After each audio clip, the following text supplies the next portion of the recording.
আমার প্রিয় ও স্নেহের 2026 সালের নতুন বছরের নবম শ্রেণীর ছাত্রছাত্রী বন্ধুরা, আশা করি তোমার সবাই ভালো আছো।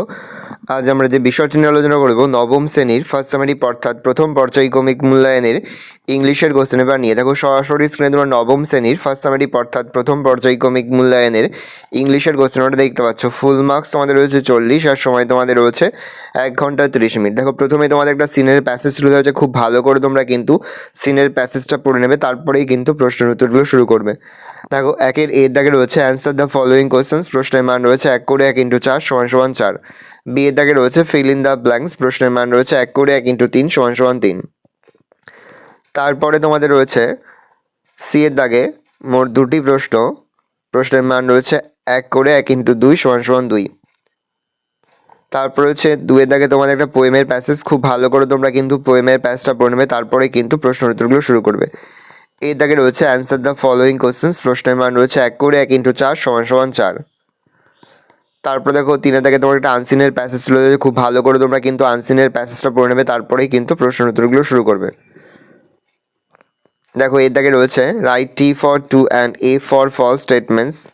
দেখে নাও, প্রশ্নের মান রয়েছে 1 করে 1 × 4 = 4। বি এর দাগে রয়েছে অ্যান্সার দ্য ফলোয়িং কোশ্চেন্স, প্রশ্নের মান 2 করে 2 × 2 = 4। তারপরে তোমাদের গ্রামার থেকে প্রশ্ন করা হয়েছে, আর এর দাগে রয়েছে write the correct alternative to fill in the blanks, প্রশ্নের মান 1 করে 1 × 3 = 3। বি এর দাগে রয়েছে fill in the blanks with appropriate article and preposition, প্রশ্নের মান 1 করে 1 × 3 = 3। সি এর দাগে রয়েছে ডু অ্যাজ রাইটেড, এখানে মোট 5টি প্রশ্ন দেওয়া রয়েছে, প্রশ্নের মান রয়েছে 1 করে 1 × 5 = 5।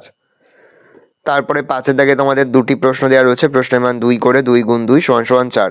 6 এর দাগে তোমাদের একটি প্রশ্ন দেওয়া রয়েছে, প্রশ্নের মান রয়েছে 8। এই রয়েছে টোটাল তোমাদের ফার্স্ট সামারি অর্থাৎ প্রথম পর্যায়ক্রমিক মূল্যায়নের ক্লাস 9-এর ইংলিশের প্রশ্নপত্র। ভালো করে প্রশ্নপত্র দেখে নাও। ইতিমধ্যেই আমরা কিন্তু ক্লাস 9-এর প্রতিটি বিষয়েরই কিন্তু সিলেবাস, প্রশ্নকার এবং নমুনা প্রশ্নপত্র কিন্তু আপলোড করি, এবং তার পাশাপাশি প্রতিটি বিষয়েরই কিন্তু লাস্ট মিনিট অধ্যায়ভিত্তিক সাজেশন কিন্তু উত্তর সহ আলোচনা করে দিয়েছি। তোমরা যদি এখনও পর্যন্ত সেই ভিডিওগুলো না দেখে থাকো, ভিডিওগুলো কিন্তু তাড়াতাড়ি দেখে নাও। আর এই ইংলিশ কোশ্চেন পেপারের সম্পূর্ণ সমাধানের পিডিএফ কিন্তু আমাদের ফেসবুক পেজ রয়েছে এডুকেশন ফ্যামিলি, সেখানে কিন্তু আমরা আপলোড করে দিয়েছি। তোমরা কিন্তু অবশ্যই সেখান থেকে এই প্রশ্নপত্রের পিডিএফ ফাইলটা সংগ্রহ করে নেবে। ভালো করে দেখে নাও কোশ্চেন পেপারটা।